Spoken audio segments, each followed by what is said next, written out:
Hello दोस्तों, कैसे हैं आप लोग। आज का फिर एक नया सेशन स्टार्ट कर रहे हैं। प्राकृतिक रबड़ किसका बहुलक है?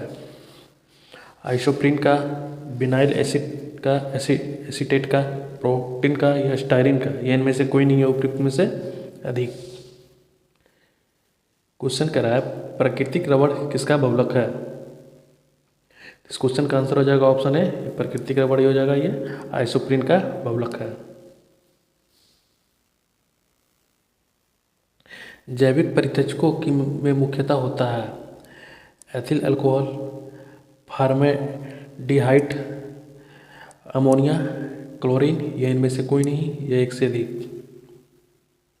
क्वेश्चन कह रहा है जैविक परिचयकों में मुख्यतः होता है एथिल अल्कोहल, फार्मेल्डिहाइड या अमोनिया या क्लोरीन या इनमें से कोई नहीं या एक से अधिक। तो आंसर हो जाएगा इसका आप लोग का ऑप्शन बी, फार्मेल्डिहाइड। बेंजीन में सिग्मा और पाई बंध की संख्या होती है, क्या होती है? 3 3 या 6, 12 या 6, यानी कि 12 और 3, 12 और 6, ये इनमें से कोई नहीं है एक से अधिक। क्वेश्चन करा बेंजीन और सिग्मा बॉन्ड में पाई की संख्या क्या होता है? तो आंसर हो जाएगा आप लोग का 12 और 3, यानी कि 12 और 3। सिग्मा और पाई बॉन्ड में जो बंध की संख्या होती है 12 और 3। अल्कोहल को कार्बोक्सिलिक अम्ल में परिवर्तित किया जा सकता है मात्र ऑक्सीकरण द्वारा, मात्र अपचयन द्वारा, एसिट्रिफिकेशन द्वारा, ऑक्सीकरण तथा अपचयन दोनों द्वारा, या इनमें से कोई नहीं एक से अधिक। क्वेश्चन करा है अल्कोहल को कार्बोक्सिलिक अम्ल में परिवर्तन किया जा सकता है और मात्र ऑक्सीकरण द्वारा या मात्र अपचयन द्वारा, एसिटिफिकेशन द्वारा या ऑक्सीकरण तथा अपचयन दोनों द्वारा। तो ये ऑप्शन हो जाएगा आप लोग का ऑप्शन ए, मात्र ऑक्सीकरण के द्वारा ही अल्कोहल को कार्बोक्सिलिक अम्ल में परिवर्तन किया जा सकता है। वेल्डिंग में मुख्यतः कौन सी गैस होती है? आप लोग देखते होंगे आप दुकानों पर जो वेल्डिंग होता है उसमें से मुख्यतः कौन सी गैस? ऑक्सीजन तथा हाइड्रोजन, ऑक्सीजन तथा नाइट्रोजन, ऑक्सीजन तथा एसिटिलीन, हाइड्रोजन तथा एसिटिलीन, या इनमें से कोई नहीं एक से अधिक। तो वेल्डिंग में प्रयुक्त होने वाली जो गैस होती है मुख्यतः होती है दो, जिसमें से हो जाएगा आपका ऑक्सीजन तथा एसिटिलीन, ऑप्शन नंबर सी। एक हाइड्रोकार्बन में जिसमें कार्बन के दो परमाणु द्विबंध द्वारा जुड़े हो कहलाता है, क्या कहलाता है? अल्केन, अल्कीन, पोल्कन या आयनिक बंध। क्वेश्चन को ध्यान से देखिए आप लोग। एक हाइड्रोकार्बन जिसमें कार्बन के दो परमाणु द्विबंध द्वारा जुड़े हैं वो क्या कहलाता है? तो कहलाता है आप लोग का ऑप्शन बी, अल्कीन कहलाता है ना, अल्कीन। सिरके का रासायनिक नाम है मेथेनॉल, एथेनॉल, एसिटिक अम्ल, एथिलिक एसीटेट, इनमें से कोई नहीं है एक से अधिक। ये सिंपल सी क्वेश्चन है। क्वेश्चन कह रहा है सिरके का रासायनिक नाम है, क्या है सिरके का रासायनिक नाम? तो सिरके का रासायनिक नाम हो जाएगा आपका एसिटिक अम्ल। हीरा अपरूप है, यानी कि एलोट्रोप फॉर्म। हीरा किसका अपरूप है? सोने का, चांदी का, कार्बन का, मिट्टी का, इनमें से कोई नहीं है एक से अधिक। तो हीरा अपरूप हो जाएगा। ये सब नॉर्मल साधारण से क्वेश्चन या मेरे ख्याल से आप सभी लोग को पता होगा। ये कार्बन का अपरूप है। नींबू खट्टा किसके कारण होता है? हाइड्रोक्लोरिक अम्ल के कारण, एसिटिक अम्ल के कारण, टार्टरिक अम्ल के कारण, साइट्रिक अम्ल के कारण, इनमें से कोई नहीं है एक से अधिक। तो नींबू जो खट्टा होने का कारण होता है वो कारण होता है आपका साइट्रिक अम्ल के कारण, ऑप्शन नंबर डी हो जाएगा। बुलेट प्रूफ जैकेट बनाने में इस्तेमाल किया जाने वाला बहुलक पदार्थ है नायलॉन 6, डेक्रॉन, नायलॉन 6, केवलर, इनमें से कोई नहीं एक से अधिक। तो बुलेट प्रूफ जैकेट बनाने में जो इस्तेमाल किया जाता है बहुलक वो है आपका केवलर, है ना। एसिप्रीन का रासायनिक नाम क्या है? सैलिसिलिका अम्ल, एसिटिक सैलिसिलिका अम्ल, मिथाइल सैलिसिलेट, सोडियम सैलिसिलेट। तो एस्पिरिन का जो रासायनिक नाम हो जाएगा वो हो जाएगा आपका ऑप्शन बी एसिटिल सैलिसिलिक अम्ल। बस आप लोग पेशेंस के साथ बने रहिए। ये 40 नंबर का एनटीपीसी में 12th हो या ग्रेजुएशन हो, दोनों में दोनों लेवल का आपका जो 40 नंबर मार्क्स का जो क्वेश्चन एग्जाम होने वाला है, जीके जीएस करंट अफेयर और भी बहुत कुछ, बिल्कुल ही टेंशन नहीं लेना। आप लोग पेशेंस के साथ बने रहिए। 110% आपको यहाँ कंप्लीट करवाया जाएगा। क्लोरोफॉर्म का निर्माण में प्रयुक्त गैस है क्लोरीन, ईथर, मीथेन, प्रोपेन। इनमें से कोई नहीं है एक से अधिक। क्वेश्चन कह रहा है क्लोरोफॉर्म के विनिर्माण में प्रयुक्त होने वाला गैस क्या है? तो क्लोरोफॉर्म में जो निर्माण गैस होता है वो होता है आपका मीथेन, हो जाएगा ऑप्शन सी। सेब की सुगंध का मुख्यतः कारण है। क्वेश्चन कह रहा है कि सेब की सुगंध किसके कारण होता है? एथेनॉल के कारण, फार्मेलिन के कारण, बेंजीन के कारण या सिरोज के कारण? तो सेब में जो मुख्यतः जो सुगंध आता है इस सब में से आपका किसी के कारण नहीं होगा, है ना। ये सेब हो जाएगा आपका जो सेब का मुख्यतः जो सुगंध आता है वो होता है ईस्टर के द्वारा, ESTER, है ना। इसको आपको याद रखना है। ये आपका ईस्टर की वजह से सेब का सुगंध होता है। नेल पॉलिश उतारने वाले एजेंट को क्या कहते हैं? एसिटिक अम्ल, एसीटोन, एल्कोहल, मीथेन या इनमें से कोई नहीं। क्वेश्चन कह रहा है, ध्यान से देखिएगा आप लोग। नेल पॉलिश जो उतारने वाले एजेंट होते हैं, हम लोग जो महिला लोग जो नेल पॉलिश लगाते हैं अपने नेल पे, वो उसको उतारने में कौन सा उपयोग क्या उपयोग किया जाता है? एसिटिक अम्ल किया जाता है, एसीटोन किया जाता है, एल्कोहल किया जाता है या मीथेन किया जाता है? ये किया जाता है आपका एसीटोन किया जाता है ना, ऑप्शन बी हो जाएगा। नॉन स्टिक बर्तन किससे लेपित होता है? टेफ्लॉन से, पीवी से, पॉलीस्टीरीन से, काला पेंट से, इनमें से कोई नहीं है एक से अधिक। क्वेश्चन कह रहा है नॉन स्टिक बर्तन किससे लेपित होती है? नॉन स्टिक बर्तन जो होता है वो होता है आपका टेफ्लॉन से लेपित होती है ना, ऑप्शन ए। मच्छर भगाने वाले दवाइयों में सक्रिय रसायन होता है, क्या होता है? एलिथ्रीन होता है, एट्रोबिन होता है, आइसोप्रोक्सीबिनाइल होता है या बेंजीन हेक्साक्लोराइड होता है? ये इनमें से कोई नहीं, एक से अधिक। ऑप्शन इसका 2-3 लंबा है, थोड़ा ध्यान से देखिएगा। क्वेश्चन कह रहा है मच्छर भगाने वाली दवाइयों में सक्रिय रसायन होता है, क्या होता है? वैसे आपका एथिलीन होता है या एट्रोबिन होता है या आइसोप्रोक्सीबिनाइल होता है या बेंजीन हेक्साक्लोराइड होता है या इनमें से कोई नहीं, एक से अधिक। तो आंसर हो जाएगा आप लोग का ऑप्शन है एलिथ्रीन होता है ना, मच्छर भगाने वाले जो युक्त होता है वो होता है आपका एथिलीन। ये ऑप्शन ए सही हो जाएगा। देखिएगा आप लोग इसका, कभी कभी ना मोबाइल हैंग करने की वजह से काम नहीं करता स्क्रीन। ऑप्शन ए सही हो जाएगा, आप लोग इसको देख लीजिएगा, ऑप्शन ए, ऑप्शन ए। त्वरण शून्य करने का सही सूत्र क्या है? A=B-U/T, A=B+T, A=B+U/T, A=U/T। त्वरण जो शून्य करने का जो सही सूत्र है वो है आप लोग का ऑप्शन ए, A=B-U/T।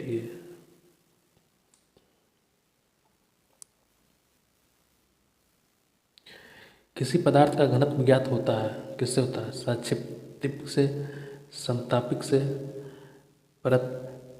प्रद्ध से, द्रव्यमान नाभिक से, ये इनमें से कोई नहीं है, एक से अधिक। किसी पदार्थ का घनत्व ज्ञात करने के लिए क्या उपयोग किया जाता है? तो किसी पदार्थ का घनत्व ज्ञात करने के लिए होता है समतापिक से, है ना, ऑप्शन हो जाएगा बी आपका। ये क्वेश्चन थोड़ा लंबा है, ध्यान से इसको पढ़िएगा। पृथ्वी पर बोतल एक थैली को पानी में डुबोने पर बोतल दूर हो जाता है। यह न्यूटन का किस नियम से संभव है? एक बार क्वेश्चन और आप लोग पढ़ दीजिए ध्यान से। पृथ्वी पर बोतल या एक थैली को पानी में डुबोने पर बोतल दूर हो जाता है। यह न्यूटन का किस नियम से संभव है? प्रथम नियम से, द्वितीय नियम से, तृतीय नियम से, या इन सभी का उपयोग करके फिर क्या जाता है? या इनमें से कोई नहीं है, एक से अधिक। तो जो क्वेश्चन कह रहा है ये रिवर्स फोर्स के कारण कह रहा है, इसका मतलब हो जाएगा आपका ये तृतीय न्यूटन का थर्ड लॉ, ये हो जाएगा आप लोग का ऑप्शन सी। ये भी क्वेश्चन थोड़ा लंबा। गिरते हुए पत्ते की गति और गेंद की ऊंचाई से ऊपर फेंकने पर वापस नीचे आते हुए गेंद की गति क्या होगा? समान होगी दोनों की या दोनों की भिन्न होगा, मतलब अलग अलग? वर्ग के फलन जैसी होती है यानी यह पौधे की जैसी होती है? इनमें से कोई नहीं। क्वेश्चन कह रहा है कि एक किसी ऊंचाई पे, ऊंचा मान लीजिए, सब कुछ कीजिए आप अपने छत पे से ही, एक पत्ती को और एक गेंद को अगर दोनों को नीचे गिराएंगे तो दोनों में से कौन पहले आएगा? दोनों इक्वली बराबर आएगा या पहले पत्ती आएगा नीचे या पहले गेंद आएगा नीचे? तो भाई इस तरह का ऑप्शन में दोनों समान ही, दोनों सेम ही दर से नीचे आएंगे।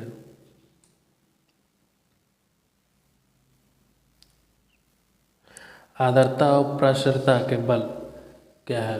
क्षैतिज दिशा के समान होता है, ऊर्ध्वाधर समान में दिशा में समान होता है, एक दूसरे के विपरीत दिशा में होता है, इनमें से कोई नहीं है, एक से अधिक। क्वेश्चन है आर्द्रता और प्रसारता के बल तो क्या होता है? ये हो जाएगा एक दूसरे के विपरीत दिशा में होते हैं। आर्द्रता और विपरीतता कभी भी समान दिशा में नहीं चलती है, दोनों को हमेशा ही आपका विपरीत दिशा में होते हैं। किसी सिलाई मशीन में सुई की गति होती है, क्या होती है? आवर्ती होती है, सर्परेखीय होती है, वृत्तीय होती है, घूर्णीय होती है, या इनमें से कोई नहीं है, एक से अधिक? आमतौर पर मैक्सिमम के घरों में होगा, या आप लोग नहीं होगा तो किन्हीं किन्हीं लोग टेलर के पास गए होंगे, देखे होंगे। उस मशीन में जो सुई रहती है उसकी गति किस दिशा में होती है, कैसा होती है? ये हो जाएगा आप लोग का, ये आवर्तित दिशा की होती है। ये हो जाएगा आप लोग का ऑप्शन ए। पानी का घनत्व किस ताप पर अधिकतम होता है? 0 degree Celsius, 4 degree Celsius, 50 degree Celsius, 100 degree Celsius, इनमें से कोई नहीं है, एक से अधिक। क्वेश्चन कर रहा है पानी का घनत्व किस टेम्परेचर पे सबसे अधिक होता है? तो पानी का टेम्परेचर सबसे अधिक होने के बजाय वो 4 डिग्री सेल्सियस पे सबसे अधिक तापमान होता है। ये भी क्वेश्चन थोड़ा लंबा है बट प्रैक्टिकल है। बिजली का तड़ित एक स्थान पर उत्पन्न होकर दूसरे स्थान पर प्रकाश की गति से जाता है, परंतु गर्जना ध्वनि की गति से पहुंचता है। यह कारण, ये किसका कारण है? प्रकाश की चाल का कम होना, ध्वनि का चाल का कम होना, प्रकाश का अपवर्तन, तड़ित का विक्षेपण, या इनमें से कोई नहीं। वर्षा के मौसम में आप लोग मैक्सिमम एक चीज़ गौर करते होंगे, जब भी हमारा प्रकाश गरजता है तो वो लाइट पहले दिखाई देता है और उसकी गर्जन का जो आवाज़ है वो बाद में दिखाई देता है। ऐसा क्यों होता है? क्योंकि speed of light speed of sound से अधिक होता है ना। इसका एक ही आंसर हो जाएगा कि speed of light, speed of ये तीसरे क्या कहते हैं उसके, जब कोई बादल गरजता है तो उसकी आवाज़, गरजने की आवाज़ से पहले आपको ये आ जाता है उसकी लाइट की चमक, यानी कि speed of light speed of अति से ध्वनि की चाल से स्पीड ऑफ लाइट की चाल ज़्यादा होती है, वो इस वजह से होता है। यह हो जाएगा प्रकाश की ध्वनि की चाल कम होने के कारण।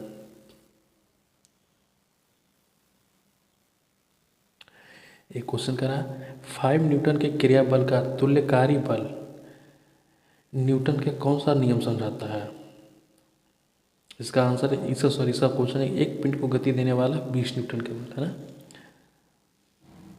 ये प्रथम न्यूटन होगा, द्वितीय न्यूटन होगा, तृतीय न्यूटन होगा, ये 49 न्यूटन होगा, ये इनमें से कोई नहीं है, एक से अधिक। ये हो जाएगा आप लोग का ये तृतीय न्यूटन। ये एक चीज़ को आपको बिल्कुल ध्यान रखना, ये 5 न्यूटन है, ये 20 न्यूटन। इस तरह कभी कभी क्वेश्चन में आप लोगों को कंफ्यूज भी करने के लिए दे सकता है। बस आप लोग टू द पॉइंट क्वेश्चन पढ़ना। क्वेश्चन कर रहा है यहाँ पर न्यूटन के क्रियाबल की तुल्यकारी बल। कहने का मतलब क्या हुआ कि जब आप किसी चीज़ को फोर्स लगा रहे हो और वो भी यहाँ पे उतना ही फोर्स लगा रहा है, तो भाई इसका अर्थ ये हुआ ना, जैसे न्यूटन का ठर लो क्या करें, क्रिया के प्रति विपरीत क्रिया, यही तो कहता है तीसरा नियम। किसी भी गतिशील वस्तु को चलाने वाला सभी बलों का योग किस पर निर्भर करता है? द्रव्यमान पे करता है, वेग पर करता है, त्वरण पे करता है, या इनमें से कोई नहीं है, ये एक से अधिक। इसका आंसर आप लोग को थोड़ा ध्यान से देना है। किसी भी गतिशील वस्तु पर चलने वाले सभी बलों का योग किस पे निर्भर करता है? तो वो आपका करता है निर्भर किस पे? ऑप्शन इनमें से कोई नहीं, ये हो जाएगा आप लोग का ऑप्शन डी। इनमें से किसी पे निर्भर नहीं करता। आप लोग इसका कमेंट करके बताइए। और एक क्वेश्चन और हम आप लोग के लिए एज होमवर्क लाए हैं, सिर्फ उसका क्वेश्चन है, ऑप्शन नहीं है। आप लोग को उसको भी कमेंट में करके देना है। अगली क्वेश्चन, घासों और सामान्यतः उद्यान के पौधों की पत्तियों पर सिरों पर भोर के समय में पानी की बूंद दिखाई देती है। यह जल वाष्प किससे प्राप्त होता है? आमतौर पे एक सुबह में देखते होंगे आप लोग, सुबह में खास करके ठंडी के मौसम में जब घर से बाहर निकलते होंगे, पौधे हैं, पेड़ पे, किसी भी चीज़ पे हो, उसमें पत्ती पे पानी जमी रहती है। वो किस वजह से जमी रहती है? वो वाष्पोर्जन की वजह से, संघनन की वजह से, वो वाष्प दाब घटल की वजह से, यह जल वाष्प की वजह से रहता है। तो जो सुबह के समय में खास करके ठंडी के मौसम में पत्ती पे पेड़ पे या पौधे पे जो जमी हुई रहती है, वो रहता हुआ जल स्राव की वजह से ना, जल स्राव की वजह से। भ्रूण किस में मिलता है? पुष्प में, पत्ते में, बीज में, कलियां में, इनमें से कोई नहीं। तो भ्रूण जो मिलता है वो सीड्स में मिलता है, यानी बीजा में मिलता है, बीज में। आलू है एक, आलू क्या है? मूल है, फल है, कंद है, सलक कंदू है, ये इनमें से कोई नहीं है, एक से अधिक। तो आलू एक तरह का एक, ये जो है कंद है ना, आलू कंद हो जाएगा। निम्नलिखित मसालों में से कौन सी एक पुष्पकलिका होती है? जीरा, लौंग, शिमला मिर्च, हल्दी, इनमें से कोई नहीं है, एक से अधिक। क्वेश्चन कह रहा है निम्नलिखित में से कौन सा ऐसा ऑप्शन है जो पुष्पकली टाइप का हुआ है? तो पुष्पकली टाइप का जो होता है ये लौंग ही होता है। लौंग हो जाएगा इसका आंसर, ऑप्शन बी। पौधे के किस भाग में कैम्बियम प्राप्त होता है? संपूर्ण भाग से होता है, तनों से होता है, जड़ों से होता है, पत्ती से होता है, पत्तों से होता है, इनमें से कोई नहीं, एक से अधिक। क्वेश्चन कह रहा है पौधे के किस भाग से कैम्बियम प्राप्त होता है? तो ये पौधे के जो कैम्बियम प्राप्त होता है वो होता है आपका तने से प्राप्त होता है ना, याद रखना इस तरह क्वेश्चन। पौधे का कौन सा भाग सूर्य से ऊष्मा ग्रहण करता है? तना से, शाखा से, पत्ती से, जड़ से, इनमें से कोई नहीं। क्वेश्चन ध्यान से आप लोग देखिएगा, पौधे का कौन सा भाग सूर्य से ग्रहण प्राप्त करता है? तो पौधे का जो भाग ऊष्मा का प्राप्त करता है वो करता है पत्ती से। एक चीज़ और हम आपको बीच में कहना चाहेंगे, आप लोग जितना भी यूट्यूब पे देखते होंगे ये क्लास वो क्लास, भाई वो उतना डिटेल से नहीं कराता जितना डिटेल से हम आपको करवा रहे हैं। बस वो वही क्वेश्चन को करवाता है जो कि पेड क्लास में ना होता, मतलब कि यूट्यूब वो क्वेश्चन आप लोग ना भी पढ़े तो आप लोग जगह मैं वहाँ पर हर टाइप का क्वेश्चन करवाता हूँ। वो क्वेश्चन करवाता हूँ जो हम लोग पेड क्लास में करवाते हैं। हम यहाँ पर आपको बिल्कुल ही मेरा ये आपका थंबनेल ही रहता है फ्री ऑफ कॉस्ट। और आप लोग ध्यान दीजिए, आप लोग को अगर नहीं देखते हैं, नहीं सुनते हैं तो भाई आपकी मर्जी, बट हम आप लोग को हमेशा कभी नहीं पेड क्लास लाएँगे और बिल्कुल फ्री ऑफ कॉस्ट रहेगा। कि बहुत सारे हमारे भाई बंधुओं ने इसके लिए मैसेज किया, बिल्कुल भाई ने, बिल्कुल हम फ्री ऑफ कॉस्ट रखेंगे। इसके लिए हम बस आप लोग पूर्ण पेशेंस के साथ, विश्वास के साथ बने रहिए, है ना। जीवन चक्र की दृष्टि से पौधे का सबसे महत्वपूर्ण अंग है?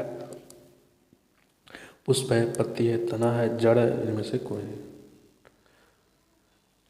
जीवन चक्र की दृष्टि से पुष्प का सबसे महत्वपूर्ण अंग कौन सा है? तो वो हो जाएगा सबसे महत्वपूर्ण अंग हो जाएगा पुष्प। भ्रूण किस में मिलता है? फल में मिलता है, पत्तियां मिलता है, बीज में मिलता है, कलियां में मिलता है, इनमें से कोई नहीं है, एक से अधिक। क्वेश्चन कह रहा है भ्रूण किस में मिलता है? तो भ्रूण मिलता है, ये हो जाएगा आपका कौन? बीज। भ्रूण मिलता है आपका बीज से, है ना। यही क्वेश्चन के बारे में आप लोग जिक्र करते हैं, संसार का सबसे लंबा जीवित वृक्ष क्या है? मैं हर तरह का हर दिन एक क्वेश्चन आप लोग का बिना ऑप्शन के साथ लाएंगे और ये क्वेश्चन हम आप लोग के ऊपर छोड़ते हैं और इस तरह का रोज एक प्रश्न लाएंगे, क्योंकि आप लोग के पीछे जिज्ञासा जगे ढूंढने का, प्रयास करने का और इसका आंसर आप लोग को ऊपर देना है। संसार का सबसे लंबा जीवित वृक्ष कौन है? सर ऐसा नहीं आप लोग को देखना है संसार का सबसे लंबा वृक्ष कौन सा है। संसार का सबसे लंबा जीवित वृक्ष कौन सा है? पोटोमीटर का उपयोग क्या नापने के लिए किया जाता है? प्रकाश संश्लेषण, रस का अभिवहन, जड़ों का दबाव, वाष्प सर्जन, या इनमें से कोई नहीं है, एक से अधिक। क्वेश्चन कह रहा है पोटोमीटर का उपयोग क्या नापने के लिए किया जाता है? तो पोटोमीटर का जो उपयोग होता है नापने के लिए जाता है वाष्पोत्सर्जन, है ना। ऑप्शन डी हो जाएगा। पौधे में रस का खुलता प्रवाह किसके कारण होता है? ये होता है आपका ऑक्सोमोसिस, ANA यानी सोडियम, ABA के यानी पोटासियम, ये इनमें से कोई नहीं है, एक से अधिक। क्वेश्चन कह रहा है पौधे में रस का खुलता प्रवाह किसके कारण होता है? तो होता है आपका ऑप्शन है ऑक्सोमोसिस के कारण, है ना। इस तरह का आपको ध्यान में रखना है। बिल्कुल टेक्निकल क्वेश्चन है और आपका एग्जाम में टेक्निकल टाइप का ही क्वेश्चन आने वाला है। और ये लास्ट क्वेश्चन है आप लोग के लिए। नग्नबीजीय में फलों के निर्माण में कमी के कारण होता है, क्या होता है? अपूर्ण बीज, निषेचन की अनुपस्थिति, बीज की कमी, बीजों का गिरना, ये इनमें से कोई नहीं। क्वेश्चन कह रहा है नगण्य बीज में फलों के निर्माण में कमी के कारण गिरता है, तो वो गिरता है अपूर्ण बीज, है ना। ऑप्शन ए हो जाएगा आप लोग का। तो ठीक है, आज का सेशन यहीं पे समाप्त करते हैं। बस एक ही चीज़ करना चाह रहे हैं, कहेंगे कि आप लोग पेशेंस के साथ बने रहिए भाई। कहीं भी पढ़ रहे हो, किसी भी तरीके से पढ़ रहे हो, कहीं भी पेड क्लास हो, फिर बस ये मान के चलिए कि भाई हम तो क्या ही कहेंगे, आप तो खुद ही देखिएगा। कभी टीचर अपने आप का बड़ाई तो लोग करता ही, बट हम नहीं करेंगे। बस हाँ, हम एक चीज़ जरूर करेंगे, जो लोग पेड क्लास में जो पेड चीज़ पढ़ाते हैं ना भाई, हम वो आपको काहे को पेड क्लास में जो फ्री अवेलेबल है तो क्यों पढ़ाना पेड पैसे लेकर के। जब टीचर रखेंगे तो थोड़ा सा बाद में देख लिया जाएगा, लेकिन क्यों, जब अकेले लोग पढ़ा ही रहे हैं, अकेले देख ही रहे हैं, तो क्यों चीज़ कर रहे हैं। बस आप लोग पेशेंस के साथ बने रहिए, लास्ट तक बने रहिए। आपका यहीं पे जो 40 मार्क्स का ये NTPC में आने वाला 12th या ग्रेजुएशन लेवल पे, वो आपका भाई यहीं पे कंप्लीट करवाया जाएगा। एंड आप श्योर रहिए, और चाहे हमें किसी भी हद तक जाकर तैयारी करवाना पड़े, बिल्कुल आप लोग करवाया जाए। ठीक है, थैंक यू।